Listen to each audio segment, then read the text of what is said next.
આપણા જૈન સમાજ માટે, માઇનોરિટી માટે બહુ મોટી વ્યક્તિ છે. આપણે જેટલું એમની પાસેથી વધારે સાંભળીએ એટલું આપણને ફાયદો થશે. તો લલિતભાઈ ગાંધી. અમદાવાદના બધા જૈન સંઘોના શ્રેષ્ઠીઓની આજની સભાના પ્રમુખ અને આ સભાના આયોજક ગુજરાત જૈન મંચના અધ્યક્ષ સન્માન્ય પ્રમોદભાઈ શાહ, અજયભાઈ દોશી, નરપતભાઈ વકીલ સાહેબ, પારસભાઈ લાઠિયા, નિરંજનભાઈ જુહા, મંચ પર બધા બિરાજિત શ્રેષ્ઠીઓ, મંચના સામે બિરાજેલા બધા શ્રેષ્ઠીઓ, મારી સાથે આવેલા અમારા માઇનોરિટી સેલના સહકારી ધનપતભાઈ માલુ, રાકેશભાઈ, રાજેશભાઈ રાકા અને અહીં ઉપસ્થિત બધા ભાઈ બહેનોને હું પ્રણામ કરું છું. હું જે કંઈ આ મંચ ઉપરથી કહું છું, હું કોઈ પણ રાજકીય પક્ષનો સદસ્ય નથી, એટલે મારા કોઈ પણ વિચાર તમે કોઈ એંગલ લગાડીને જોવાની જરૂર નથી. હું કોઈ પંથના અગેન્સ્ટમાં કે તરફેણમાં કંઈ બોલતો નથી. જૈન સમાજની આજની વસ્તુસ્થિતિ જે મને દેખાય છે, જે સમાજ બાકીનો સમજે છે, એના લગતું એનાલિસિસ જે હું કરી શકું છું એ કરવાનો પ્રયત્ન કરીશ. એમાં જિનાદના વિરુદ્ધ કંઈ બોલાય તો હું પહેલાંથી જ મિચ્છામી દુક્કડમ કહું છું, અને કોઈ પોતાએ પર્સનલી કોઈ ચીજ લગાડતા નહીં. કંઈ પણ તમને લાગે કે આ આવું કેમ બોલ્યા અને બોલતા બોલતા એકાદ શબ્દ ગલત નીકળે તો તમે મને માફ કરજો. અમદાવાદમાં હું આ બધા થોડીક ચર્ચા પણ કરશું આપસમાં, એટલે હું એકલો બોલું ને તમે સાંભળો એના કરતાં મારે કંઈ પ્રશ્ન મને લાગે તો તમે એના જવાબ જરૂર આપજો. હું તમને પૂછવા માંગુ છું, ભારતની રાજધાની તમને ખબર હશે ને? ભારતની રાજધાની કઈ છે? ભારતની આર્થિક રાજધાની કઈ છે? અને ભારતની ધાર્મિક રાજધાની કઈ છે? અરે વાહ, બધાને ખબર છે.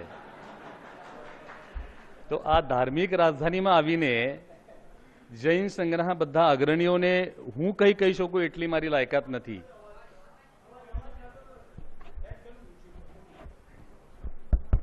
આવે છે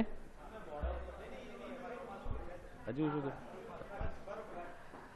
જૈન સંઘના ભારતના ધાર્મિક રાજધાનીમાં આવીને જૈન સંઘના આ બધા અગ્રણીઓ સામે હું કંઈક કહું એટલી મારી લાયકાત નથી. છતાં પણ હું પ્રયત્ન કરું છું. એટલે મને તમે તમારો નાનો ભાઈ સમજીને માફ કરજો મારાથી કંઈ ભૂલ થાય તો. હું મારા મિત્ર ધનપતભાઈને ખાસ ધન્યવાદ આપું છું. અજયભાઈને, પ્રમોદભાઈ જ્યારે આ આયોજન કર્યું ત્યારે મેં મારો આજનો કોઈ બીજો પ્રોગ્રામ હતો ક્યાંક, મને પોસિબલ નહીં થાય, આપણે બીજા સેમિનારમાં આવશું આગળના. તો એમને મને બનો આગ્રહ કર્યો કે આજે જે લોકો તમને મળશે, આટલા બધા લોકો આ શ્રેણીના એક સાથે મળવા મુશ્કેલ છે અમદાવાદના, એટલે તમે કંઈ પણ ફેરબદલ કરીને આજે ખાસ આવવાનું કરો. અને મને આજે આપ બધાને મળ્યા પછી એમ લાગે છે કે હું નહીં આવત તો ગલતી કરત. બહુ મને આનંદ થયો છે આપ બધાની સામે અહીં ઉપસ્થિત રહીને.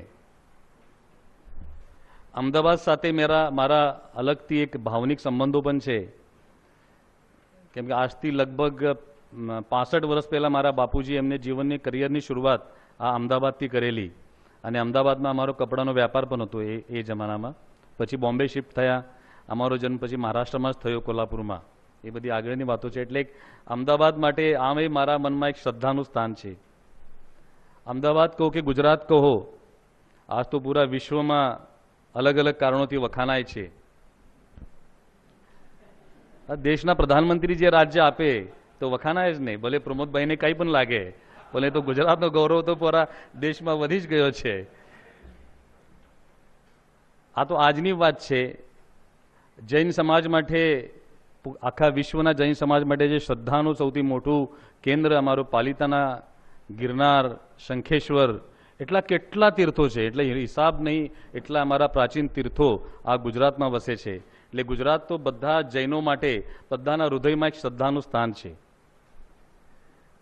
જૈન સમાજના કઈ ગૌરવવંતા આ ગુજરાતે આપ્યા છે.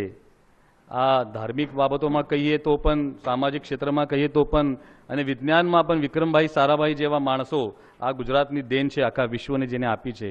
આટલી તો ઘણી બધી હસ્તીઓ છે, એટલે બધાની લિસ્ટ કહીએ તો આપણો 1 કલાકનો સમય પૂરો નહીં થાય. આવા ગુજરાતમાં અને આવા અમદાવાદમાં આવીને કંઈ વાત કરવી એટલે મને પોતાને થોડું ટેન્શન છે કે મારાથી કંઈ ઓછું હોતું ના કહેવાય. જૈન સમાજને અમારા વકીલ સાહેબે કીધી 2-4 વાતો, હું કંઈ કહું તો તમે પણ ખોટું નહીં લગાડતા, માફ કરજો મને. એટલે તમારા ઓપિનિયનથી મારું ઓપિનિયન અલગ હોઈ શકે. ગઈકાલે હું આવ્યો છું, ગવર્મેન્ટે મારી એક પ્રેસ કોન્ફરન્સ આયોજિત કરી હતી અને ઘણા બધા મીડિયાવાળા લોકો આવ્યા ને એ મીડિયાવાળા લોકો એના પછી સમાજના જે કંઈ આગેવાનો મળ્યા, રાતના જીતોના એક મિટિંગમાં મને ઘણા લોકો મળ્યા, એ બધાનો તમે પણ વકીલ સાહેબે જ્યારે કીધું કે બેન અમારે સહી કરવાના છે તો બધાએ બહુ જોરદાર તાળીઓ પાડી. તમારા ઘરમાં તમે જમવા બેસો, તમારી બા પણ હોય અને તમારી વાઈફ પણ હોય, બા તમને થાળીમાં 2 રોટલા મૂકે તો હજી ખાધા વગર તમે બીજો રોટલો માગો કે રોટલા છે તો પણ પછી હજી રોટલો ક્યાં માગીએ આપને? આ બધા લોકો મને ગઈકાલથી કહે છે ગુજરાત સરકારમાં પ્રોસેસ ચાલુ છે. પ્રમોદભાઈ કીધું અમે એમને મળ્યા, ફલાણાને મળ્યા, ઢીકલાને મળ્યા અને ગુજરાત સરકાર હવે ફાઇલ તૈયાર છે, સીએમ આવતીકાલે સહી કરશે કે 31 જુલાઈ સુધી સહી કરશે. શેના ઉપર સહી કરશે? જ્યારે કેન્દ્ર સરકારે દરજ્જો આપ્યો એના પછી કોઈ રાજ્યના દરજ્જાની વિષય રહેતો જ નથી. કેન્દ્ર સરકારે જ્યારે આ દરજ્જો આપ્યો નહોતો જૈન સમાજને, એના પહેલા ભારતના 11 રાજ્યોમાં જૈન સમાજને લઘુમતીનો દરજ્જો અપાયો હતો. એમાં મહારાષ્ટ્ર છે, રાજસ્થાન છે, છત્તીસગઢ છે, કર્ણાટક છે, મધ્યપ્રદેશ છે, હિમાચલ પ્રદેશ છે, હરિયાણા છે, એવા 11 રાજ્યો હતા. જ્યારે કેન્દ્ર સરકારે દરજ્જો આપ્યો નહોતો ત્યારે રાજ્ય સરકાર આપે એ વાત તો બરોબર હતી કે અમારા રાજ્યમાં જૈનો લઘુમતીમાં છે એટલે અમને આ દરજ્જો એમને આપવો છે. પણ આ જૈન સમાજની અનેક વર્ષોથી માગણી વિચારમાં લઈને કહો કે અમારી માગણીની યોગ્યતા સમજાઈ, લેટ તો પણ સમજાઈ, એટલે કહો કે ગમે એ કારણસર કહો કે પ્રમોદભાઈ ઉપર એમનો પ્રેમ આવ્યો હશે એ કારણસર કહો, પણ એ લોકોએ ઓર્ડર કાઢી અને જ્યારે સેન્ટ્રલ ગવર્મેન્ટે કોઈ ઓર્ડિનન્સ બહાર પાડ્યો છે એના પછી કોઈ સ્ટેટ ગવર્મેન્ટના એ વિષયના ઓર્ડિનન્સની જરૂર નથી. નક્કામાં તમે ગુજરાત ગવર્મેન્ટને આરોપીના પિંજરામાં ઊભા કરો છો. મને બધા પ્રશ્નો એ પૂછે કે મારે કંઈ ગવર્મેન્ટને અગેન્સ્ટમાં કહેવું પડે, એવી કંઈ વસ્તુસ્થિતિ નથી. ગુજરાત ગવર્મેન્ટની એવી કંઈ નેગેટિવ ભૂમિકા નથી આ કોઈ પણ વિષય પર. અને સેન્ટ્રલ ગવર્મેન્ટ ગમે પાર્ટીની હોય, સરકાર એ સરકાર છે અને સરકારના નિર્ણય અમલ કરવા એ બધા રાજ્યોની, આ સંઘ રાજ્ય વ્યવસ્થા છે, બધા રાજ્યોની જવાબદારી છે. ગુજરાત સરકાર શું કરશે? ગુજરાત સરકાર આ કેન્દ્ર સરકારે અલ્પસંખ્યાકનો દરજ્જો આપ્યા પછી અહીં મારા ખ્યાલથી ગુજરાતમાં માઇનોરિટી કમિશન નથી સ્ટેટનું, એ માઇનોરિટી કમિશન બનાવવા માટેનો કોઈ નોટિફિકેશન બહાર પાડશે કે આ બધી યોજનાઓની વ્યવસ્થા કેવી રીતે કરવી, એના એડમિનિસ્ટ્રેટિવ ઇમ્પ્લિમેન્ટેશન માટેના કોઈ સર્ક્યુલર બહાર પાડશે કે ગુજરાત સરકાર પોતાના ફંડમાંથી જૈન સમાજ માટે કોઈ યોજના બનાવવા માંગતી હોય. ક્યાંક ગુજરાત જૈન સમાજનું સૌથી મોટું કેન્દ્ર છે આખું રાજ્ય, એટલે અહીં એ કરવું એ નેચરલ પણ છે. એટલે ગુજરાતમાં જૈન સમાજ માટે કઈ વિશેષ યોજના ગુજરાત સરકાર બનાવતી હોય એ બની શકે છે, શક્ય પણ છે ને એ કરશે પણ. એ બધા વાતો જરૂર ગવર્મેન્ટ કરી શકશે, પરંતુ જૈન સમાજને દરજ્જો આપવાનું કામ કેન્દ્ર સરકારે કર્યા પછી કોઈ પણ રાજ્ય સરકારને કરવાનો વિષય રહેતો જ નથી. એટલે એ આપને માઇન્ડસેટ પહેલા ક્લિયર કરવું જરૂરી છે. એકવાર કેન્દ્ર સરકારે એમનો દરજ્જો આપી દીધો છે પછી ગુજરાત તો એક રાજ્ય છે, અમારો 29 સ્ટેટ છે, એમાં ખાલી 11 સ્ટેટનું નોટિફિકેશન છે. એ આ કેન્દ્ર સરકારે દરજ્જો આપવા પહેલા આવેલું છે.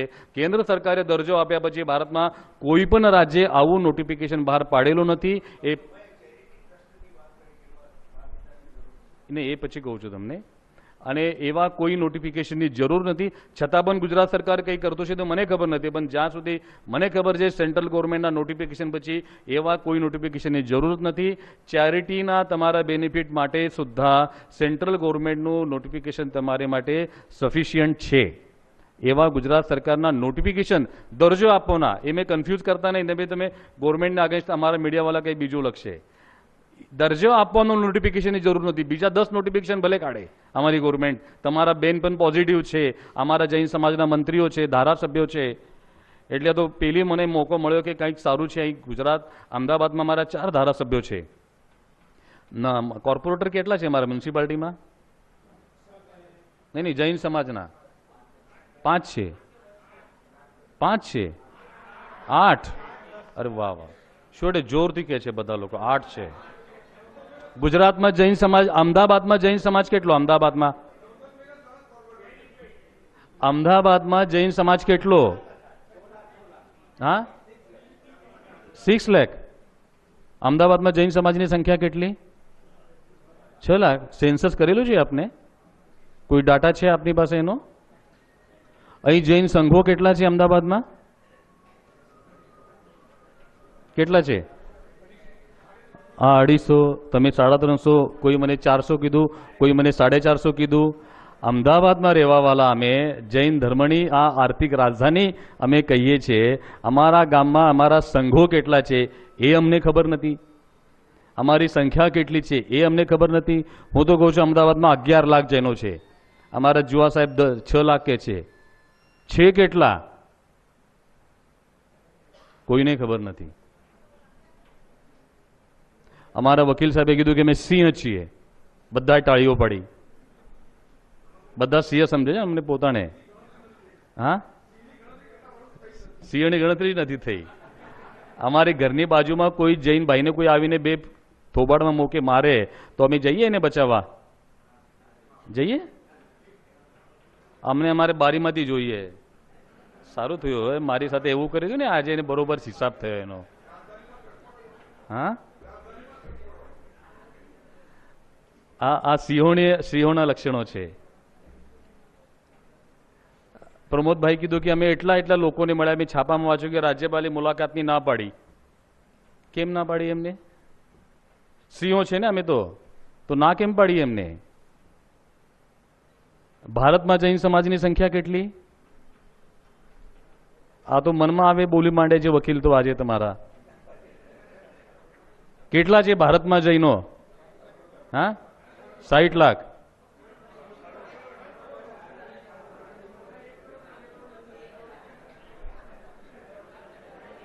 એ 4 કરોડનો આંકડો ક્યાંથી આવ્યો? એ તો લલિત ગાંધી મૂક્યો ગઈકાલે એટલે લોકો હવે કહે છે 4 કરોડ. ભારત સરકાર કયો આંકડો માને છે? સેન્સસનો. 2001ના સેન્સસમાં વકીલ સાહેબ તમે ખોટું નહીં લગાડતા, હું તમારું નામ લઈને કંઈ પણ બોલું છું એટલે હજી એક વકીલ પણ છે એટલે એ પણ ખોટું લગાડશે ત્યાં. સેન્સસ ભારત સરકાર સેન્સસ માણે છે. 2011નું સેન્સસ થઈ ગયું પણ હજી ઓફિશિયલી એ ઇમ્પ્લિમેન્ટમાં નથી આવ્યું. 2016 આવ્યું. આ અમારા સરકારનું સ્પીડ છે. આ સરકારનું નથી કહેતો, સરકારનું. હવે ગવર્મેન્ટ માને છે 2001નું સેન્સસ.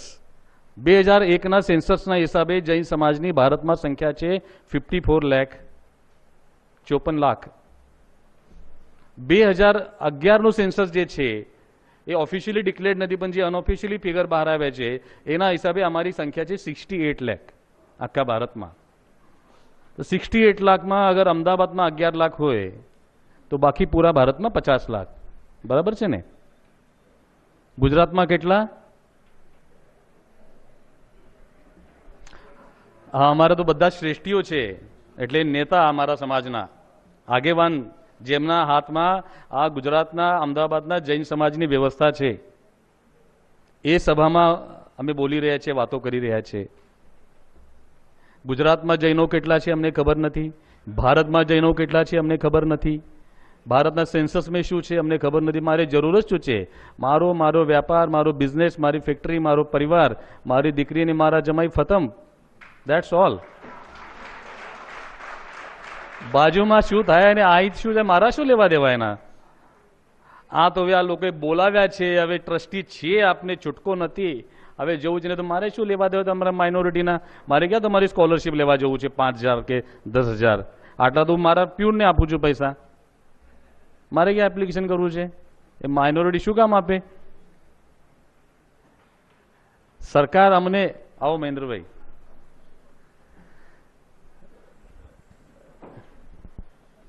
સરકાર અમને કેમ હિસાબમાં નથી પકડતી? એટલે અમે આ કીધું પ્રમોદ કે અમને એમને નિવેદન આપ્યા, એમને નિવેદન આપ્યા, અમને મુલાકાત ના આપી, એમને આપી, એને અમે નિવેદન આપ્યા અને એ કર્યું. એ સરકાર કહે છે આ તો 50-60 લાખ છે. આપણે આખા દુનિયામાં ફેરાયેલા છે, અડધા ઇન્ડિયામાં ને અડધા અમેરિકામાં. આ લોકો વોટ આપે તો શું અને ના આપે તો શું? અમારે શું ફરક પડવાનો છે? અમે સમજીએ છીએ સિંહ, અમે જ અમારી પીઠ થપથપાવીએ છીએ અમે સિંહ છે કરીને. એ તો ઘેટા બકરાથી ઉપર આપની વેલ્યુ નથી કરતા ગવર્મેન્ટ. કેમ કે એક તો અમે યુનાઇટેડ નથી, અમારી સંખ્યા અમને ખબર નથી. કંઈ થાય તો અમે એકબીજા સાથે જતા નથી, એકબીજાને મદદે પણ જતા નથી. હવે બધા શ્રેષ્ઠીઓ જ બેઠા છે. જૈન સમાજમાં પંથ કેટલા છે ભાઈ? કેટલા પંથ છે? 4. કયા કયા? અચ્છા, એટલે શ્વેતાંબર બધા એક ને? હા, એમાં પાછો કોઈ ફેર નહીં ને? દિગંબર, શ્વેતાંબર, સ્થાનકવાસી, તેરાપંથી, ચાર. એકવાર હું કાગળ લઈને લખવા બેસું દિગંબર, તો કે દિગંબર ચતુર્થ, પંચમ, કાસાર, સૈતવાલ, ખંડેલવાલ 19 છે, એમાં દિગંબરમાં 2. આજે સ્થાનકવાસી લોકોને મળવાનો મને પ્રસંગ આવ્યો આજે ઘણા ખરાને કીધું સ્થાનકવાસીમાં કેટલા ભેદ છે? તો અજરામર, ગોંડલ, લીંબડી અને શું શું મને કીધા નામો, પછી જ્ઞાનગચ્છ, પછી શું શ્રમણ સંઘ, એટલે એ લિસ્ટ મતલબ મોટી છે. પછી તેરાપંથમાં કેટલા છે હજી ખબર નથી મને. પછી અમે શ્વેતાંબર, પછી મૂર્તિ પૂજક, પછી સ્થાનકવાસી, પછી તેરાપંથી, પછી ગુજરાતી, પછી મારવાડી, પછી કચ્છી, ખરતરગચ્છ, તપાગચ્છ, અચલગચ્છ, હવે નાની મારવાડ, મોટી મારવાડ, ગોળવાડ, પછી ગામ વાઇઝ, પછી આ 17 ગામવાળા, 35 ગામવાળા, ડીસાવાળા, કચ્છવાળા, અમદાવાદી, મહેસાણાવાળા, હિંમતનગરવાળા, કે કેટલા કેટલા અમારા ત્યાં અલગ અલગ ડિવિઝનો છે. પછી હવે નવો આવ્યો, હવે આ શ્વેતાંબર છે, મૂર્તિપૂજક છે, તપાગત છે, તે તો કે આ રામચંદ્ર શ્રીને માનવાવાળા છે, આ ભવન ભાનુશ્રીને માનવાવાળા છે, આ પદ્મસાગરને માનવાવાળા છે. હવે મુનિઓ વાઇઝ થઈ ગયા, હવે એમના શિષ્યોના પણ ભેદ થશે પંથ આગળ. પછી ગામ વાઇઝ, ગલી વાઇઝ 200 થી ઉપર તો અમારા ડિવિઝન થઈ ગયા છે ઓલરેડી. આ બધા ડિવિઝનો પછી અમારું એક ટ્રસ્ટ બને, એક સંઘ. એ તો એક જ વિચારનો હોય ને બધો. એમાં અમારા 11-15 ટ્રસ્ટી હોય, એમાં પણ 4 ગ્રુપ હોય છે. હું પણ એક સંઘનો અધ્યક્ષ છું એટલે કહું છું તમને જવાબદારીથી. અધ્યક્ષનો એક ગ્રુપ, ઉપાધ્યક્ષનો એક ગ્રુપ, સેક્રેટરીનો એક ગ્રુપ, ટ્રેઝરરનો એક ગ્રુપ હોય છે ને, કે 11 ના 11 બધા એકમત હોય છે. આ વિશ્વની અર્થવ્યવસ્થા જ્યુ સમુદાયના હાથમાં છે. જ્યુ સમુદાય તમે સાંભળ્યો છે, જ્યુઇશ. અમેરિકાની આખી ઇકોનોમી એમના હાથમાં છે. એટલે દુનિયાનો એક પાવરફુલ સમાજ, એક હુશાર અને ઇકોનોમિકલી પાવરફુલ એ જ્યુ સમાજ છે. ભારતમાં એ દરજ્જો જૈન સમાજ પાસે છે. ભારતમાં એકમાત્ર સમાજ એવો છે જેને લક્ષ્મી અને સરસ્વતી બંનેનું વરદાન મળ્યું છે. અમે બધા બહુ પૈસાવાળા તો નક્કી છીએ અને બહુ હુશાર છે. એટલે અમારા છોકરાના બધાના પર્સન્ટેજ જો તમારે 80, 90, 95, 98% હશે. બધા ફર્સ્ટ, સેકન્ડ, થર્ડ રેન્કમાં અમારા જ છોકરાઓ હશે. બધા અમે પ્રચંડ બુદ્ધિશાળી છે. એટલે કોઈને અમે નેતા માનવા તૈયાર નથી. એ કોણ મળે કહેવા વાળો? અધ્યક્ષ હશે એના ઘરે, મારે શું લેવા દેવા એનાથી? બધા બુદ્ધિશાળી છે, અમે બધા સક્ષમ છે. જૈન સમાજનો ભારતનો નેતા કોણ છે? કોઈ નામ આપની પાસે? એક પણ નામ નથી. શું કરવા સરકાર તમને મુલાકાત આપશે? બીજી કોઈ કોમો તો હિંમત કરે તમારા રાજ્યપાલ તમને ના પાડવાની? તો ખબર છે આ તો ન્યુસન્સ વેલ્યુ છે જ નહીં. હવે મારા એકાદ ગલત શબ્દ આવી જશે. શું કરશે ના આપીશ તો? લખશે અમે આંદોલન કરશું. હવે હું આવતીકાલે આપણે આંદોલન કરવું છે, કેટલા લોકો આવશે? કાગળ ઉપર જ લખવાના અમે આંદોલન કરશું. વાસ્તવિકતામાં જો અમદાવાદનો આખો જૈન સમાજ રસ્તા પર આવી જાય તો કોઈની હિંમત છે અમારે કોઈ કામને ના પાડવાની? આવું કોઈ દિવસ કર્યું છે અમે કે આખો અમદાવાદનો જૈન સમાજ રસ્તા પર આવ્યો છે એક ઠેકાણે વગર સ્વામી વચન રાખે? હા,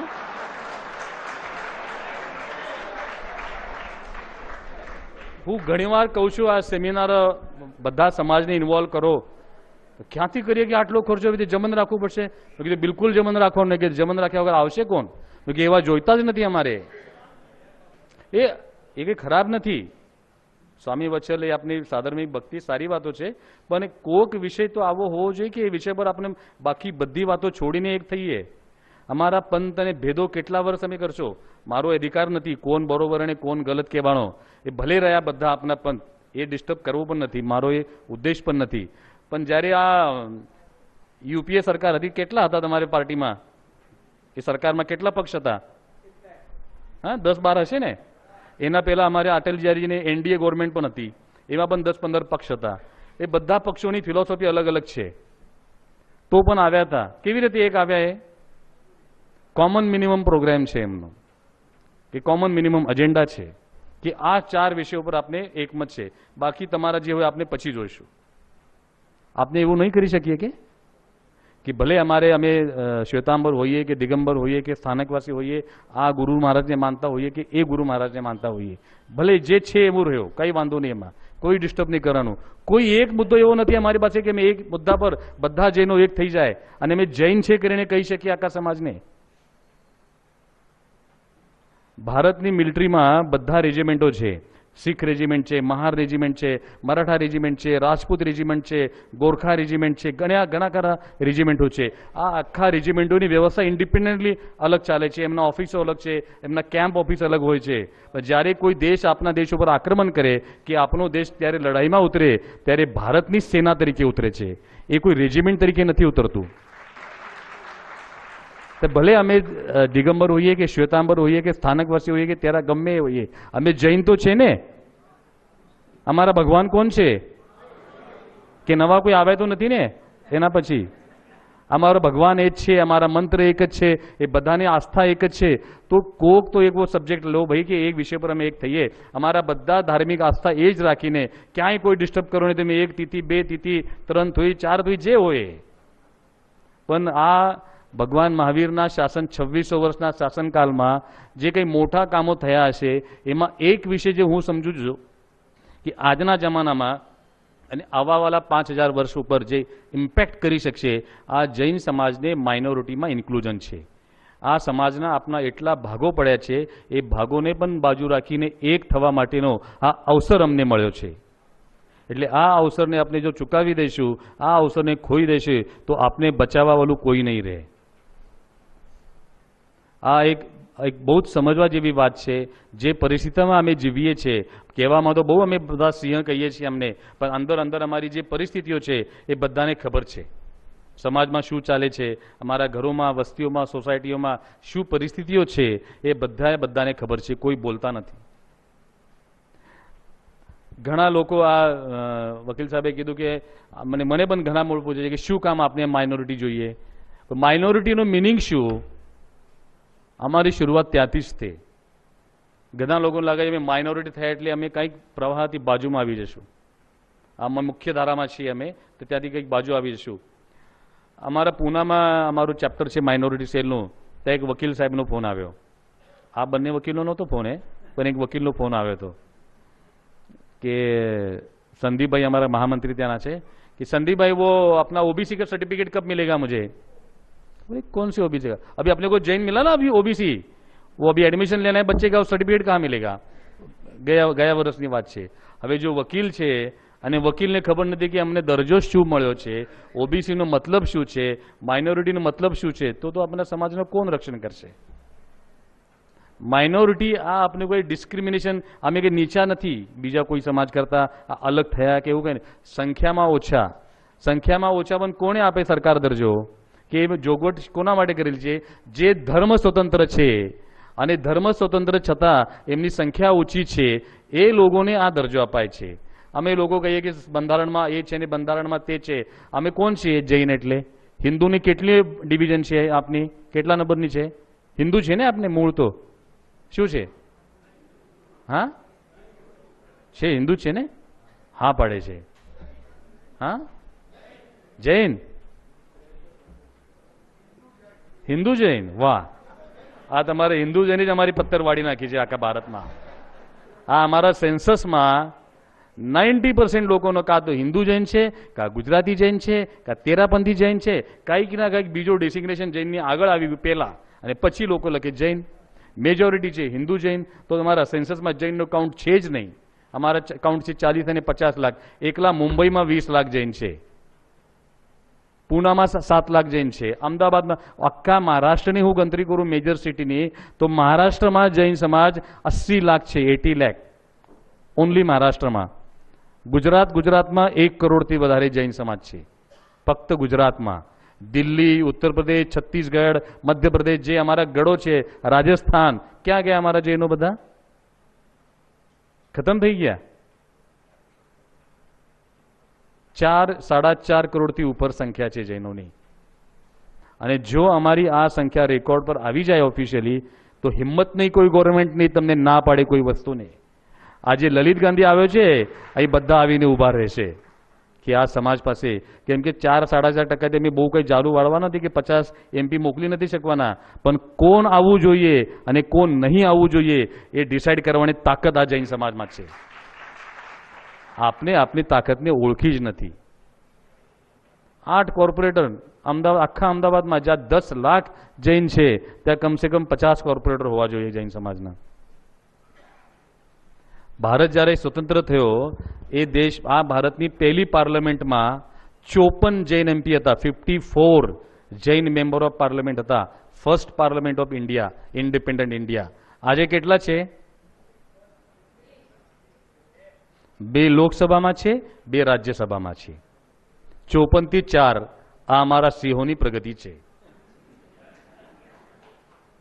વસ્તુપાલ તેજપાલ, જ્યાં ગુજરાતનું ગૌરવ અમે કહીએ છીએ, મંત્રીશ્વર હતા, એમના સંઘમાં કેટલા લોકો જતા હતા? કેટલા લોકો જતા હતા? વ્યાખ્યાનો તો સાંભળ્યા જ હશે ને અમે પર્યુષણમાં. તો 1 કરોડ લોકોનો સંઘ લઈ ગયા હતા વસ્તુપાલ તેજપાલ. 12.5 સંઘ કાઢ્યા. આ ગુજરાતનું ગૌરવ છે. ભગવાન મહાવીર પછીનો હવે હમણાં ટીવી ઉપર એક સિરિયલ ચાલે છે, સમ્રાટ અશોકા. જોવો છો તમારામાંથી કોઈ? સમ્રાટ અશોકની સમયે, એટલે સમ્રાટ અશોકનો પૌત્ર મહારાજા સંપ્રતિ, ખબર છે ને આપને સંપ્રતિ મહારાજાનું નામ? જેમને 1.25 કરોડ જીન પ્રતિમા ભરાવી, 1.25 લાખ મંદિરો બંધાવ્યા. તો 1.25 લાખ મંદિરો બંધાવ્યા હશે તો એ વખતે અમારી વસ્તી કેટલી હશે? એક સંપ્રતિ મહારાજે એટલા બનાવ્યા. બીજા તો ઘણા મહારાજા હતા ભારતમાં, જૈન પણ હતા.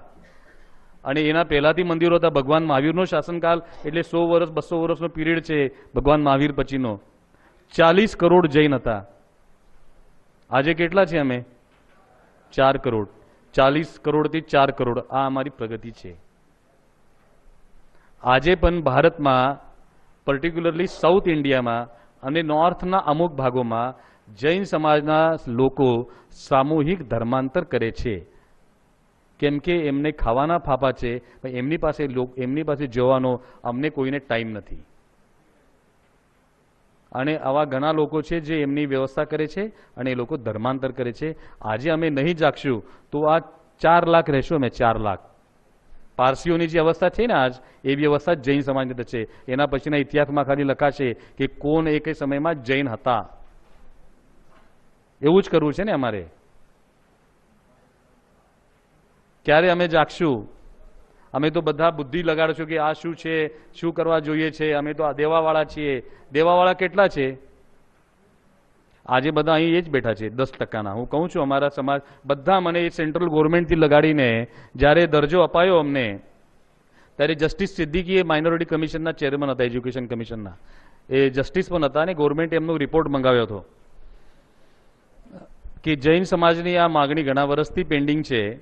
અને એમને જો અમે આ દરજ્જો આપીએ તો સરકાર ઉપર ફાઇનાન્શિયલ અને સોશિયલ ઇમ્પ્લિકેશન શું થશે. તો એમને ગયા વર્ષે માર્ચમાં કોલ્હાપુર આવ્યા હતા મારા એક સેમિનારમાં. એમને પોતે જ ભાષણમાં આ વાત કરી. એમને રિપોર્ટ આપ્યો ગવર્મેન્ટને કે જૈન સમાજ આ ભારતનો સૌથી સક્ષમ અને સઘન સમાજ છે. આ સમાજને પૈસા માટે આ દરજ્જો નથી જોઈતો. એમની ધાર્મિક સ્વતંત્રતા અબાધિત રાખવા માટે, એ આઈડેન્ટિટી મેન્ટેન કરવા માટે આ સમાજને આ દરજ્જો માંગે છે. આ સમાજ એટલો સક્ષમ છે કે સરકારની 1-2 યોજનાઓ આ સમાજ સ્પોન્સર કરી લેશે. એટલે આ સમાજને આ દરજ્જો આપવાથી સરકાર ઉપર આર્થિક બર્ડન કંઈ નહીં પડે. સોશિયલ પડવાનો તો કોઈ સવાલ જ નથી, કેમ કે આ અહિંસાવાદી સમાજ છે. એટલે અમને આ દરજ્જો આપવામાં કંઈ પ્રોબ્લેમ નથી. જસ્ટિસ સિદ્દીકી મુસ્લિમ છે, પણ એમને જૈન સમાજના ફેવરમાં જ આપેલું. અને ગવર્મેન્ટે આ ડિસિઝન આવી ગયો પાછળથી કે એમને દરજ્જો અપાયો. એ જ્યારે આવ્યા ને એમને કીધું કે હું સમજતો હતો કે આવો રિપોર્ટ છે. મેં એમને કોલ્હાપુર ડિસ્ટ્રિક્ટમાં ગામડાઓમાં ફેર્યો અમને લઈને, જ્યાં દિગંબર સમાજની વસ્તી બહુ વધારે છે અને વધારે કરીને એ સમાજ ખેતીમાં છે. એ લોકોને ખાવાના ફાફા છે. મેં કીધું આ અમારી જૈન સમાજની અવસ્થા છે. 30% અમારામાં બિલો પોવર્ટી લાઇન છે. એ અમારા માટે શરમની વાત છે, પણ એ વસ્તુસ્થિતિ છે. મને ગઈકાલે અમદાવાદના કોઈ જવાબદારી વ્યક્તિએ કીધું કે 650 રિક્ષાવાળા છે એ જૈન છે, રિક્ષા ચલાવે છે. ગૌરવની વાત કરી ને અમારા માટે. એ ઝોપડપટ્ટીમાં જૈનો રહે છે અમદાવાદમાં. આ અમારી ધાર્મિક રાજધાની છે. આર્થિક પણ હવે દેશના ટોપ ઉદ્યોગપતિનો કાંટો ગુજરાત તરફ આવી રહ્યો છે. પૈસાદાર ઉદ્યોગપતિઓનો ટોપ ઉદ્યોગપતિમાં ગુજરાતનું જ નામ વધારે છે, જૈન સમાજના. એ ગુજરાતમાં, એ અમદાવાદમાં જૈન સમાજની આવી અવસ્થા હોય તો બીજા રાજ્યોની શું વાત કરીએ આપણે? અને આ માઇનોરિટીનો દરજ્જો મળવાથી અમને કંઈ પ્રોબ્લેમ થશે, શું થશે? કંઈ થવાનો નથી પ્રોબ્લેમ. શું થવાનું છે? એક તો આ મુખ્ય પ્રવાહથી બાજુમાં જશું એ ધારણા જ ખોટી છે. માઇનોરિટી આ સિમ્પલ વર્ડ છે, લઘુમતી એટલે સંખ્યામાં ઓછા. ઘણા લોકો પૂછે મેં એડમિશન નથી મળતું, ક્યાં લોકો માઇનોરિટી ફોન કરે અમને?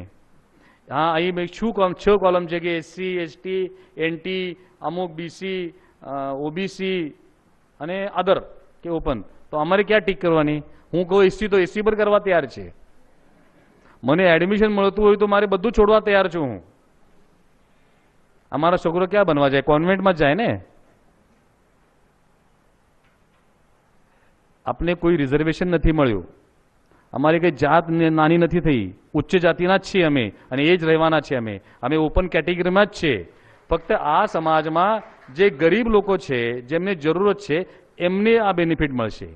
અને આ 5,000 કરોડ કે 10,000 કરોડના બેનિફિટ જરૂર લેવાના છે અમારે, કોઈ છોડવાના નથી જેને જરૂર છે. પણ એ બહુ નાની વાત છે. જે મળ્યું છે એ બહુ મોટી વાતો છે, એ સમજવાની જરૂર છે. અમારા વકીલ સાહેબે કીધું શોર્ટમાં કે અમને આ દરજ્જો આપ્યો એ બ્રિટિશ ગવર્મેન્ટની ટાઈમથી અમને હતો જ માઇનોરિટી સ્ટેટસ. પણ જ્યારે ગવર્મેન્ટે પહેલી વાર 91માં નોટિફિકેશન કાઢ્યું ત્યારે અમે બધા C હોવાના કારણે અમને એમાંથી ડિલીટ કર્યો.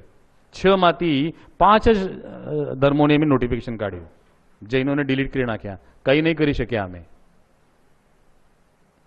હવે એ ઇન્ક્લુડ થવાથી અમને ભારતના બંધારણના સેક્શન 25 થી 30 આ 6 સેક્શનના પ્રિવિલેજ મળ્યા છે, વિશેષાધિકાર મળ્યા છે.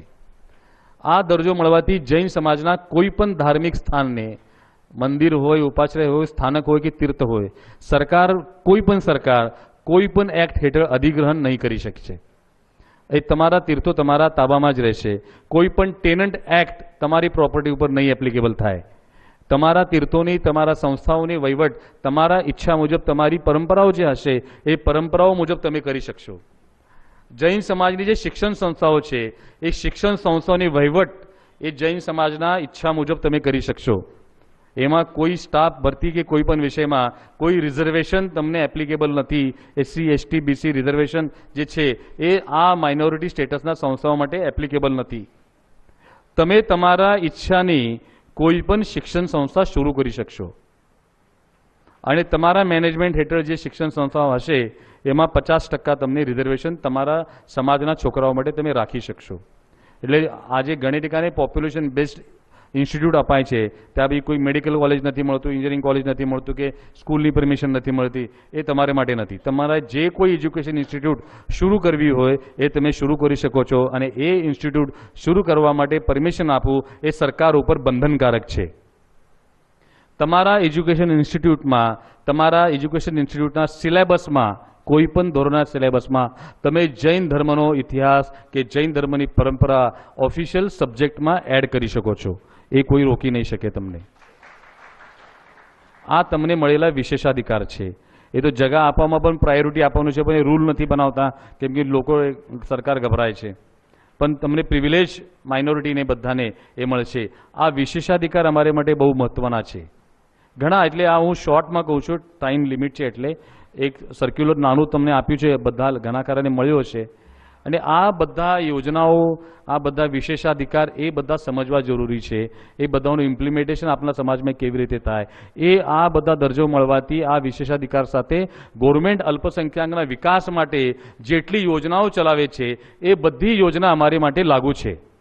અને આજે રાજ્ય સરકારો પોતાના લેવલ ઉપર જે માઇનોરિટીની સ્કીમો ચલાવે છે એવા ભારતમાં ફક્ત 3 જ રાજ્યો છે. એક મહારાષ્ટ્ર, એક કર્ણાટક અને એક છત્તીસગઢ. બાકી બધા કોઈ રાજ્યોમાં પોતાનો ફંડ માઇનોરિટી માટે નથી. સેન્ટ્રલ ગવર્મેન્ટનો જેટલો ફંડ આવે છે એ ખાલી આગળ રૂટ કરવાનું એટલું જ કામ સ્ટેટ ગવર્મેન્ટો છે. ગુજરાત ગવર્મેન્ટની મને ખબર નથી કે જૈન અમારે અહીં પહેલા માઇનોરિટીમાં નહોતા. પણ સેન્ટ્રલ ગવર્મેન્ટનું આજે આ વર્ષનું બજેટ 5,500 કરોડનું છે માઇનોરિટી ડેવલપમેન્ટ માટેનું. HRD મિનિસ્ટ્રીમાં 800 કરોડ છે, સોશિયલ જસ્ટિસ મિનિસ્ટ્રીમાં 450 કરોડ છે સેન્ટ્રલ ગવર્મેન્ટના. અને આ બધા પૈસામાં બધી સ્કીમો આપને મળી શકે છે. આખા ભારતમાં ક્યાં પણ રહેવાવાળો જૈન હોય એ આ બધી યોજનાઓનો લાભ લઈ શકે છે. એમાં સ્ટેન્ડર્ડ ફર્સ્ટથી લગાડીને એ બધી સ્કીમોની ડિટેલ પારસભાઈ તમને આપશે, કેવી રીતે એ સ્કોલરશીપ લેવી છે. ભલે નાની રકમ હોય કે મોટી રકમ હોય, પણ બધી યોજના ઉપલબ્ધ છે. એમાં ઇન્કમનો ક્રાઇટેરિયા છે એ પણ હવે રિવિઝન આપને ગવર્મેન્ટે કીધું છે કે આ રિવાઇઝ કરો. બીજી એક મોટી સ્કીમ જે આપના માટે ઉપયોગી છે, જે મેજોરિટી જૈન સમાજ એનો ફાયદો લઈ શકશે, વ્યાપાર માટેનું 30 લાખ સુધીનું લોન. આજની પહેલા ગયા વર્ષ સુધી એ સ્કીમ 10 લાખ સુધીની હતી. ગવર્મેન્ટ આપતી હતી. અહીંનો ગવર્મેન્ટ પણ પૂછું 50,000 1 લાખ સુધી જ આપતી હતી. અમારી ગવર્મેન્ટ મહારાષ્ટ્રની 3 લાખ સુધી આપતી હતી, જ્યારે સેન્ટ્રલ ગવર્મેન્ટની પરમિશન 10 લાખ સુધીની હતી. અમે ગવર્મેન્ટને કીધું, નજમા હેપતુલ્લા સાથે મારી જે 3-4 મિટિંગો થઈ ગયા વર્ષે, કે આ 10 લાખમાં આજના જમાનામાં કોઈ બિઝનેસ નહીં થઈ શકે. કોઈક સબસ્ટેન્શિયલ સારી બિઝનેસ કરવો હોય તો ઓછામાં ઓછા 25 લાખ રૂપિયાનું કેપિટલ એમને મળે, એ યુવાનને કે કોઈ પણ બિઝનેસમેનને, તો કોઈક એક સારો બિઝનેસ એ કરી શકશે. તો અમને એમની પાસે ડિમાન્ડ મૂકી 50 લાખની લિમિટ કરો. અમારી અપેક્ષા હતી 25 લાખ કરશે. માગી એટલું તો ગવર્મેન્ટ આપે નહીં, પણ મને અપેક્ષા હતી કે 25 લાખની તો કરશે. એને 30 લાખ કરી એ લિમિટ. પહેલાં એમાં ઇન્કમ લિમિટ હતી કે જેનું 12 મહિનાનો ઇન્કમ 1 લાખ રૂપિયા સુધી છે એને જ આ લોન મળશે. તો મેં કહ્યું અમે તો લઈ જ નહીં શકીએ પછી લોન. જે વ્યાપાર કરશે અમારો એ લાખની અંદર ઇન્કમ હોય એ લોન જ લઈએ. તમે તમારી અપેક્ષા એવી છે કે લોન લઈને પાછો આવે જ નહીં લોન તમારી પાસે. તો અમે રિવાઇઝ કરવાને કીધું. તો એ હવે એ ઇન્કમ લિમિટ 6 લાખ રૂપિયા થયા છે, જેનું 12 મહિનાનો ઓફિશિયલ પેપર ઉપર ઇન્કમ 6 લાખ રૂપિયા છે. એકચ્યુઅલ તમારું જે મને ખબર નહીં, પેપર ઉપર જેનો ઇન્કમ 12 મહિનાનો 6 લાખ સુધી છે, 0 to 6 લાખ, એ બધા લોકો આ સ્કીમનો લોનનો ફાયદો લઈ શકે છે. 30 લાખ રૂપિયા સુધીની લોન, વાર્ષિક વ્યાજદર છે 6%. આજે કોઈ પણ બેંકનો આપણે લોન લઈએ તો 12%, 13%, 14% એટલો ઇન્ટરેસ્ટ છે. આ સ્કીમમાં આપને 6%થી લોન મળશે 30 લાખ સુધીનો. એનો રીપેમેન્ટ પીરિયડ, આ ટર્મ લોન છે, પ્રોજેક્ટ બેઝ લોન છે, રીપેમેન્ટ પીરિયડ 5 વર્ષનો છે, 6 મહિના મોરેટોરિયમ પીરિયડ છે. આ જ સ્કીમ મહિલાઓ માટે પણ છે. 1.5 લાખ રૂપિયા પર વુમન. એક 20 મહિલાઓનો જો તમે સેલ્ફ હેલ્પ ગ્રુપ કે સમૂહ બનાવો, સખી સમૂહ, જે કંઈ નામ અહીં અપાતું હોય, તો એમને 30 લાખ સુધીની લોન 6% વ્યાજે મળે છે. એમના 2% સબસિડી પણ અપાય છે. એજ્યુકેશન માટે 3% વ્યાજથી 30 લાખ સુધીનો લોન તમને મળી શકશે હાયર એજ્યુકેશન માટે. એબ્રોડ જઈને એજ્યુકેશન લેવું હોય તમારે પડો પરદેશ યોજના છે, 3% વ્યાજથી તમારે 30 લાખ સુધીનું લોન મળશે. બાકી સ્કોલરશીપે તો 1,000 રૂપિયાથી માંડીને 1 લાખ રૂપિયા સુધીની અલગ અલગ સ્કોલરશીપો છે. Pre matric 1200, post matric 5,000, CA, CS, ICWA, cost accountant, MBA બધા માટે 25,000, 30,000ની સ્કીમો છે. MPhil, PhD, રિસર્ચ 12 મહિનાની 1 લાખ રૂપિયા સુધીની સ્કીમો છે. આ ઘણી બધી સ્કોલરશીપની સ્કીમો છે. સેહત સ્કીમ છે, હેલ્થ રિલેટેડ, એટલે આપણા ઘણા બધા લગભગ ડિસીઝો કવર થાય એવી ગરીબ સમાજ માટે આ બધું હેલ્થનો જે ટ્રીટમેન્ટનો ખર્ચો ગવર્મેન્ટ કરે એ સ્કીમ પણ છે.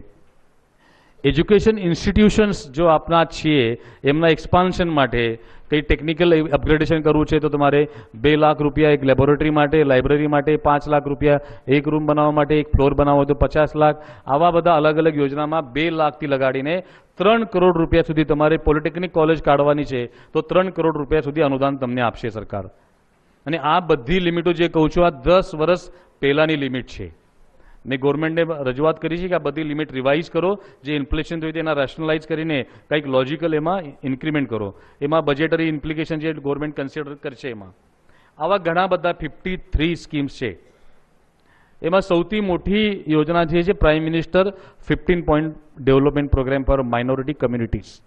એ ક્લસ્ટર બેસ્ડ યોજનાઓ છે અને જૈન સમાજ લેટેસ્ટ એડિશન છે આ માઇનોરિટીમાં, એટલે આપના ક્લસ્ટર હજી ડિફાઇન્ડ નથી.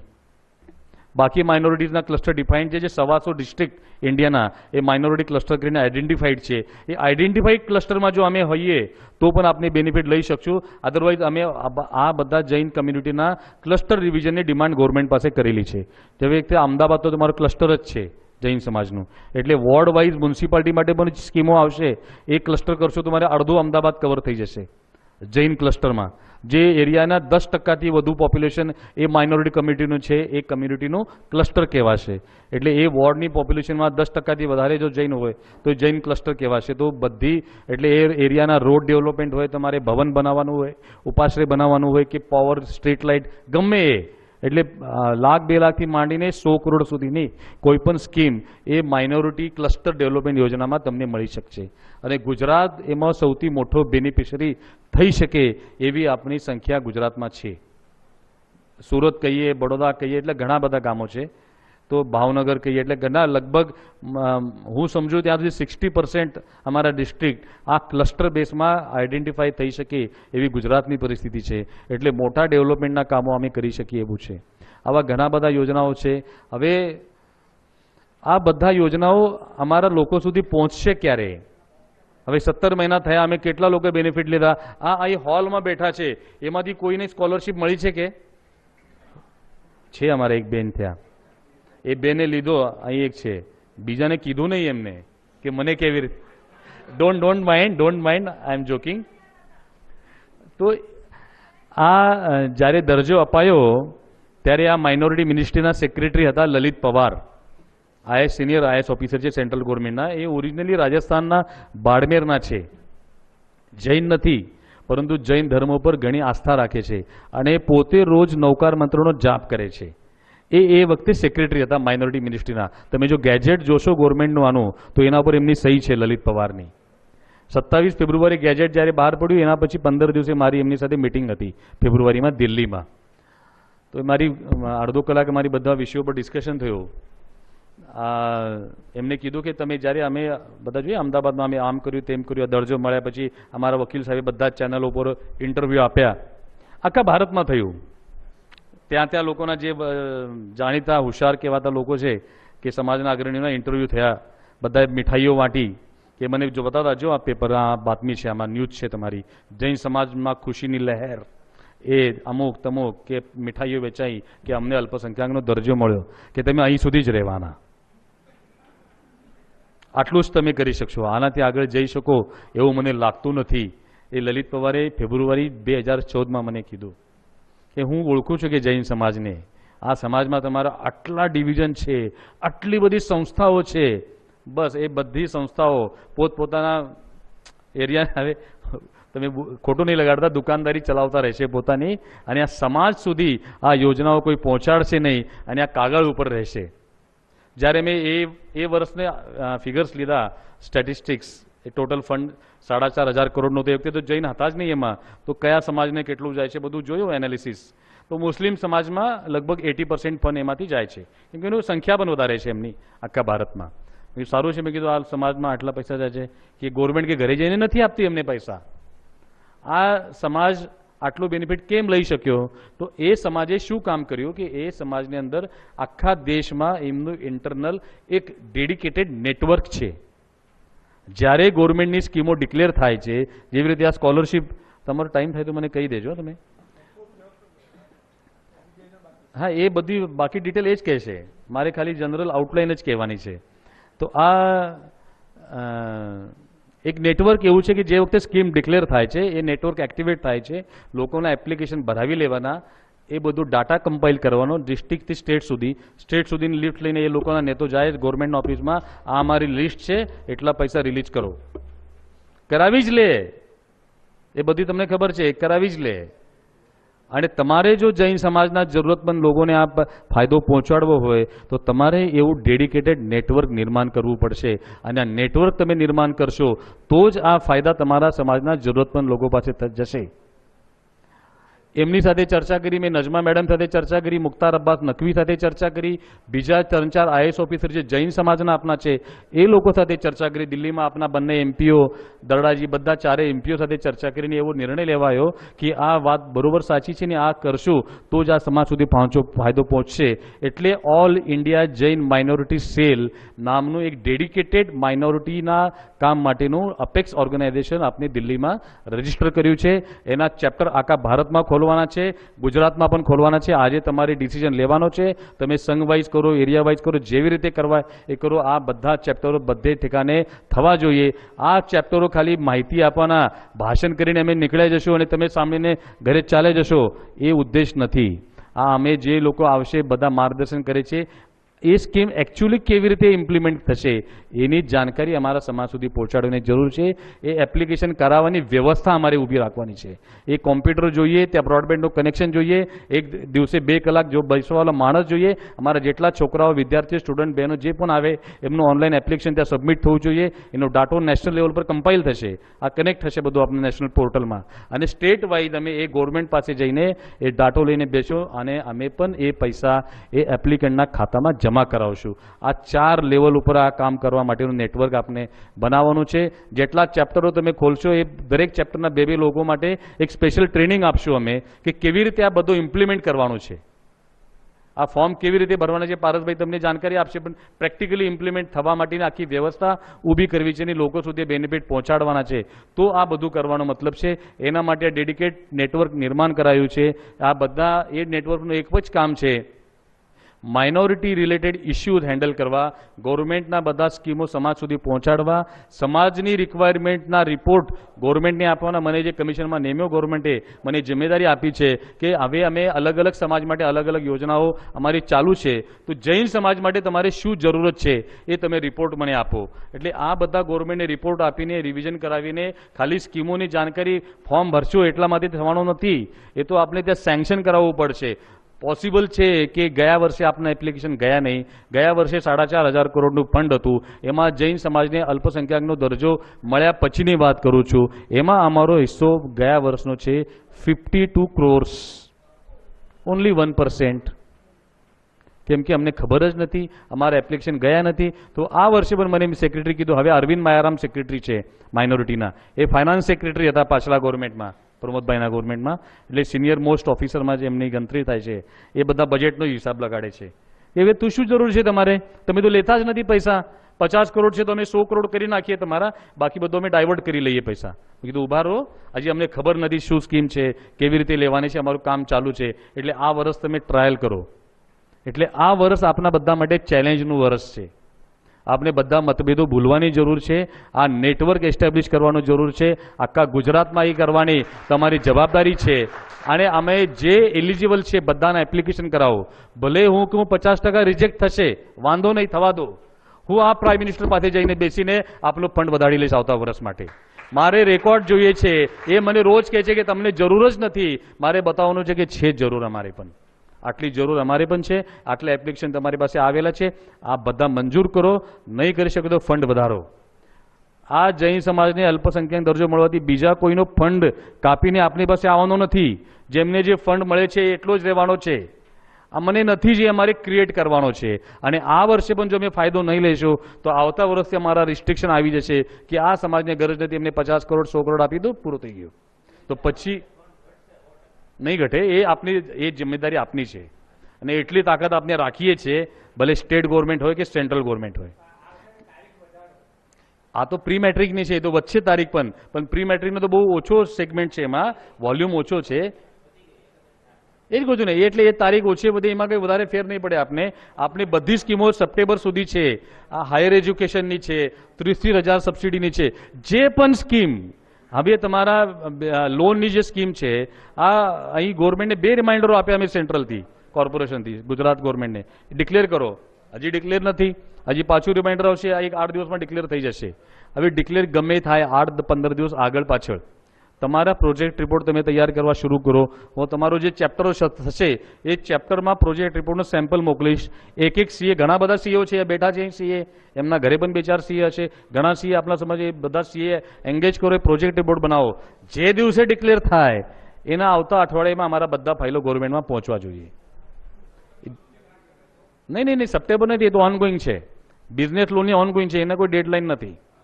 પણ જ્યારે આવે ત્યારે અમે આવ્યા પછી ત્યારે કૂવો ખોદવા ક્યાં જઈએ, અમે તૈયાર જ રહો ને. જ્યાંની જરૂર છે બિઝનેસ પ્રોજેક્ટ રિપોર્ટ બનાવીને આપણી ફાઇલ રેડી રાખીએ, 8-15 દિવસ મહિનામાં ડિક્લેર થાય કે આપણે સબમિટ થાય. અરે પાછી તમે એ જ આવો છો મૂળ ગ્રાઉન્ડ ઝીરો પર. અરે કોઈ સ્ટેટ ગવર્મેન્ટની, તમે કહું છું ગુજરાતનું તમને ગુજરાતનું કહું છું, ગુજરાતમાં માઇનોરિટી ફાઇનાન્સ કોર્પોરેશન એક્ટિવેટ છે. ગયા વર્ષે ગુજરાતમાં 72 કરોડ 72 crores લોન અપાયું છે. ગુજરાત સરકારના માઇનોરિટી કોર્પોરેશનના માધ્યમથી પૈસા સેન્ટ્રલ ગવર્મેન્ટના છે, પણ ગુજરાત સરકારના કોર્પોરેશનથી આવેલા છે. 18,000 લોકોને એ પૈસા અપાયા છે, કારણ કે એથી લિમિટ ઓછી હતી, 50,000 60,000 નાના નાના લોન અપાયા છે, પણ અપાયા છે. આજે ગુજરાત ગવર્મેન્ટમાં સ્કીમ ચાલુ છે, સ્કોલરશીપ પણ ચાલુ છે, બધી અમને મળે છે. કોઈ દરજાની રાહ જોવાની જરૂર નહીં. ગુજરાત સરકાર તમને ક્યાંય ના પાડતી નથી. અમે જે જોતું નથી એની જરૂર નથી એ જ માંગીએ છીએ, તો એ શું કામ ના આવે? ઠીક છે આપી દઈશું. અરે જેના માટે આમનું કાંઈ અટકતું નથી, જે કાગળની જરૂર જ નથી, એ કાગળમાં શું કામ એનર્જી વેસ્ટ કરો? એ એનર્જી લગાડો, અમારા છોકરાઓ બધા એપ્લિકેશન કરે એના માટે, આ બધા પ્રોસેસ કરાવો, તો અમારા આ બધા એપ્લિકેશન થશે ને સરકાર પણ અમને વિચાર કરશે. આવી ઘણી બધી યોજનાઓ છે. મેં 6 યોજનાઓ ગવર્મેન્ટ પાસે મૂકી છે જૈન સમાજ માટેની. 5 મિનિટમાં હું પૂરું કરું છું. એક મેં કીધું કે અમારા ગ્રામીણ ક્ષેત્રોમાં જે દેરાસરો છે એમાં ઘણા દેરાસરો પ્રાચીન દેરાસરો છે. અમારા લોકો બધા શહેરોમાં આવી ગયા છે રહેવા. દેરાસર ત્યાં રહે કે જાય અમને એની કંઈ પડી નથી, પણ એ અમારી ધરોહર છે, અમારી સંપત્તિ છે, એ બચે એટલે એના માટે જીર્ણોદ્ધારની ગવર્મેન્ટ યોજના ડિક્લેર કરે એવું પ્રપોઝલ એમને આપ્યું છે. બીજું મેં આપ્યું છે જૈન સમાજ ધાર્મિક પાઠશાલાઓ અમે ચલાવીએ છીએ. લગભગ બધા ઠેકાને ચાલે છે, પણ ગ્રામીણ ક્ષેત્રોમાં એ શિક્ષકોને પગાર આપવાની પૂરતી વ્યવસ્થા એ સંઘો પાસે હોતી નથી. શહેરોમાં તમારે અહીં તો બધા મોટા ફંડો છે, બધા બિગ બોસ ઇન્ડિયાના અહીં જ છે, પણ ગ્રામીણ ક્ષેત્રોમાં ઘણો પ્રોબ્લેમ. એટલે હું આખા ઇન્ડિયાની વાત કરું છું, હું ગુજરાત કે અમદાવાદની વાત નથી કરતો, એટલે ડોન્ટ ટેક ઇટ અધરવાઇઝ. તો અમારા અધ્યાપકોને પગારની રકમ સરકાર અનુદાન રૂપે આપે. અમારા સાધુ સાધુઓને વિહાર માટેની ગુજરાતમાં તો બહુ સારી વ્યવસ્થા છે. તમે બધા ધન્યવાદને પાત્ર છો કે બધા ગુરુ મહારાજ કે અમારે ગુજરાત જ જવું છે, કે એ બધી વ્યવસ્થા થાય છે. પણ સાઉથ ઇન્ડિયામાં, નોર્થ ઇસ્ટમાં, નોર્થમાં ઘણા ક્ષેત્રો એવા છે ત્યાં વિહારની વ્યવસ્થા નથી થતી. ત્યાં વિહાર ધામો નિર્માણ કરવા માટે સરકાર સ્કીમ બનાવે. આ વિહારોમાં અમારા સાધુ સાધુઓને સંરક્ષણ પૂરું પાડે, એમને માટે વિહારની લેન કે સંરક્ષણ કાંઈક ને કંઈક તો રૂટીન માંગણી આપણા બીજા લેવલ ઉપર પણ ચાલુ છે પેરેલલી. માઇનોરિટીથી રિલેટેડ નથી, પણ એ પણ વિષય એમને આપ્યો છે. મેં 2 મિનિટ લઉં છું. અને એક મેં એમને યોજના કીધી છે, અમારા પ્રાચીન ધર્મગ્રંથો છે એ જૈન ધર્મગ્રંથોને સંરક્ષણ સંવર્ધન કે એનું રીરાઇટિંગ કરવા માટેની સ્કીમ બહાર પાડો. અને અમારા ઉપાશ્રયોનો કે ધર્મસ્થાનોને નિર્માણ માટેની નિધિ આપો. કર્ણાટક ગવર્મેન્ટની એક સ્કીમ છે, ત્યાં કોઈ પણ ગામમાં તમારે ઉપાશ્રય કે સમાજનું ભવન બનાવવું હોય તો 50 લાખ રૂપિયાનું અનુદાન આપે છે, અને ડિસ્ટ્રિક્ટ હેડક્વાર્ટરમાં તમારે બનાવવું હોય તો 1 કરોડ રૂપિયા આપે છે અનુદાન, નોન રિફંડેબલ. તો મેં એ સ્કીમ સેન્ટ્રલ ગવર્મેન્ટને આપી છે કે આ સ્કીમ આખા ઇન્ડિયા માટે લાગુ કરો. એ સ્ટડી કરી રહ્યા છે કે ત્યાં સુધી તમારે કોઈ સ્પેસિફિક એકાદ સંઘનો કોઈ પ્રોજેક્ટ એવો આવે તો અમે કન્સિડર કરશું એ ગ્રાન્ટ આપવા માટે. કેસ વાઇઝ જનરલ પોલિસી થશે ત્યાં સુધી કેસ વાઇઝ અમે કન્સિડર કરશું. આ 6 પ્રપોઝલ મૂક્યા, એમાંથી પ્રાચીન ગ્રંથોનું સંરક્ષણ અને સંવર્ધનની યોજના એમને મંજૂર કરી દીધી છે. નજમા હેપતુલ્લાહ 29 મેની અમારી મિટિંગમાં એ સ્કીમ એપ્રૂવ કરી છે. એની ઓર્ડરની પ્રોસેસ ચાલુ છે, થોડા દિવસમાં ઓર્ડર આવશે. બાકી બધી સ્કીમો પણ એમના કન્સિડરેશનમાં છે. પણ આ બધી થવા માટે આપને એમના ઉપર એક પ્રેશર ક્રિએટ કરવું પડશે, આપની તાકાત બતાવવી પડશે. આ નેટવર્ક નહીં તો શું છે, જ્યારે આ 91માં નોટિફિકેશનમાં બંધારણમાં હોવા છતાં પણ આપનું નામ નહીં આવ્યું, એના પછી લોકોએ પ્રયત્ન ચાલુ કર્યા. ત્યારે જે પ્રધાનમંત્રી હતા રાજીવ ગાંધી, ત્યારે હતા કે આગળ પાછળ જે કોઈ પ્રધાનમંત્રી નામ મને પાક્કું ખ્યાલ નથી, અમારું ડેલિગેશન મળવા ગયું હતું એમને, જે હશે કે અમારા જૈન સમાજની આ બેકગ્રાઉન્ડ છે, આખું કોર્ટ મેટર બધા ઘણી મોટી લડાઈ લડેલા છે આપણે આ માઇનોરિટી સ્ટેટસ માટે. એ કીધું થવું જોઈએ, શું કામ ના થાય, આઈ વિલ ડુ ઇટ. એ વાત આપણા સમાજમાં ખબર પડી ગઈ તો અમારું બીજું ડેલિગેશન ગયું, ક્યાં કર રહે આપ, જૈન સમાજ को खत्म करना चाहते हैं, हमको नहीं चाहिए माइनॉरिटी स्टेटस. મૂકી દો ફાઇલ, તમારા જ એકમત નથી તો મારે શું પડી છે. એના પછી અટલ બિહારી વાજપેયી પ્રધાનમંત્રી હતા ત્યારે પાછી આપણા સમાજના આગેવાનોએ પ્રયત્ન કર્યો. એમને કીધું હજી સુધી કેમ નહીં થયો, આ તો આના પહેલા જ થવું જોઈતું હતું, કરી દઈશું અમે. એ તો જલ્દી ખબર પડી એમના સમાજના. 3જા દિવસે અમારું ડેલિગેશન પહોંચ્યું ત્યાં અટલ બિહારી પાસે. શું કરો છો તમે આ? મને લાગે ત્યારે ગુજરાતથી જ ચૂંટાઈ આવતા હતા એ અટલ બિહારી, ખબર નહીં મને એ વખતે ક્યાં હતા. અમારું બીજું સિસ્ટમેન્ટ ગયું કે અમને નથી જોઈતું, ફાઇલ મૂકી દીધી. એટલે અમારામાં જ એટલે મતભિન્નતા છે કે તમે તો મારો એક મત કરી આવો, એટલે આજે ગવર્મેન્ટ અમને ક્યારે સાંભળશે? જ્યારે અમારો એક જ અવાજ જશે કે આ અમારી ડિમાન્ડ છે, તો ગવર્મેન્ટ અમને કન્સિડર કરશે. અમારી તાકાત બતાવવાનો અવસર આવ્યો છે અને આ બધા મતભેદો ભૂલીને અમારે આ એક મુદ્દા પર એક થવું પડશે અને એક અવાજે અમે કોઈ અવાજ મૂકશું તો આ કોઈ પણ સરકાર હોય એમને તમારી અવાજ સાંભળવો પડશે. આ સ્વતંત્ર ભારતના ઇતિહાસમાં આજ સુધી જૈનોએ હજારો નહીં લાખો કરોડ રૂપિયા ટેક્સ રૂપે આ ગવર્મેન્ટને આપેલા છે. આજ પણ ભારતના ટોટલ ટેક્સ રેવન્યુમાં અમારો હિસ્સો 26% છે. એક્સાઇઝ હોય, સેલ ટેક્સ હોય કે ઇન્કમ ટેક્સ હોય, 26% રેશિયો અમારો છે. આ પહેલી વાર કોઈ અવસર આપ્યો છે કે લાખો કરોડ રૂપિયા જે અમને ગવર્મેન્ટને આપ્યા છે એમાંથી કંઈક છોટો નાનો હિસ્સો અમારા સમાજના જરૂરતમંદો સાથે પહોંચાડવાનો એ પહેલી વાર અવસર અમને મળ્યો છે. આજ સુધી અમે કોઈ સ્કીમ લીધી નથી ગવર્મેન્ટની અને આજે પણ અમારા સમાજમાં જે સક્ષમ લોકો છે એ કોઈ બેનિફિટ લેવા જવાના નથી. જેમને જરૂર છે એ જ લોકો જશે, એટલે એમને લેવો એ કોઈની મહેરબાની નથી, એ અમારો અધિકાર છે અને એ પૈસા પણ અમારા છે.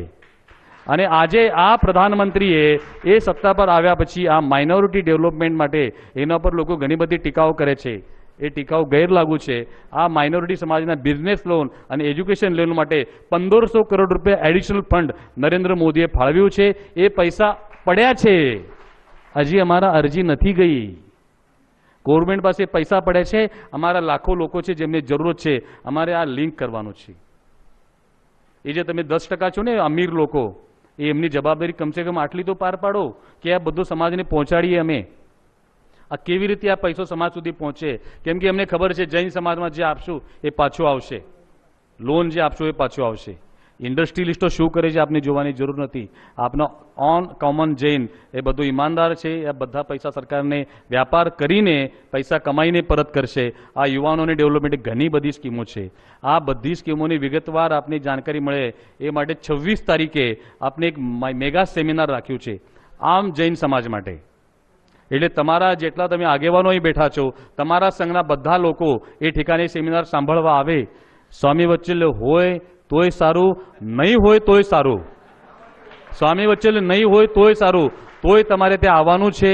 આ બધા લોકોની જાણકારી મળે, આ બધા લોકો આ બધા ફાયદાઓ લેતા થઈ જાય એ માટે તમે ખાસ વ્યવસ્થા કરવાની છે.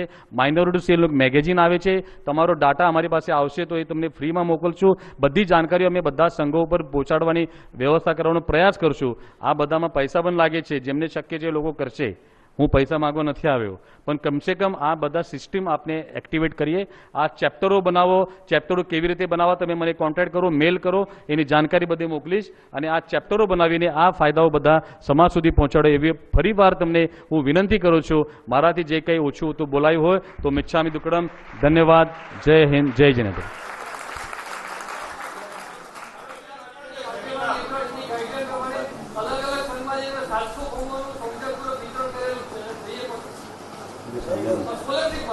એ બહુ સારી વાત છે, બહુ સારી વાત છે. તમારા ખાસ ધન્યવાદ. એવી જ વ્યવસ્થા અમને ઊભી કરવાની છે કે કોઈ પણ લોકો જાણકારીના અભાવે આનાથી વંચિત ના રહે. અમારા બધા છોકરાઓને, બધા સ્ટુડન્ટને આ બધા લાભો આપણે પહોંચાડવાના છે. એના માટે જે કંઈ વ્યવસ્થા કરવી હોય આપણે નેશનલ લેવલ ઉપર કોમન વ્યવસ્થા કરશું. એની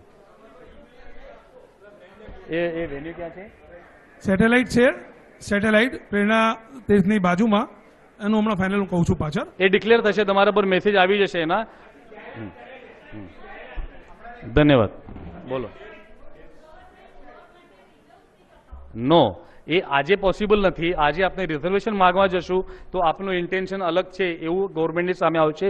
એકવાર જે મળે છે એ લેવાનું શરૂ કરીએ, પછી નેક્સ્ટ સ્ટેપમાં વધીએ.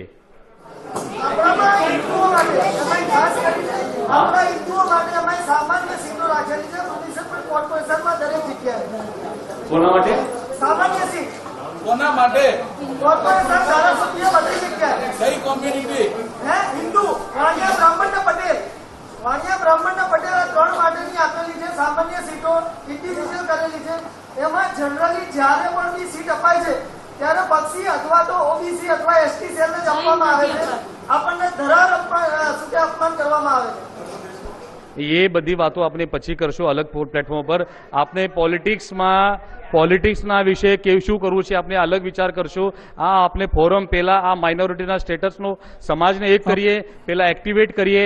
અમે રાજનીતિમાં કેટલા જશું કેટલા નહીં મને ખબર નહીં. અમે કેટલા ચૂંટાઈ આવશું, અમારા લોકો અમારા કેન્ડિડેટને વોટ આપશે કે નહીં મને ખબર નહીં. તમે અધિકારી બનાવી શકો છો, તમે ધારો એટલા આઈએએસ ઓફિસર તમે બનાવી શકો છો.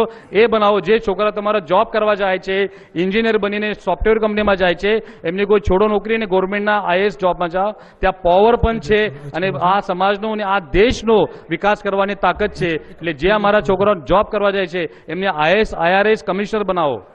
એ કરશો. અમે એ અમારા હાથમાં છે કે અમારી પાસે બ્રેન છે અને એમની સુવિધા આપવાની જવાબદારી અમારી છે. એ અમારા આખા બધા સંઘો મળીને આપણે એ જવાબદારી પણ પાર પાડશું. અને આ વિષયમાં 24 તારીખે મેલ ઉપર જે હોય એ આપણે સંપર્ક કરશું. ધન્યવાદ. બાકી છે.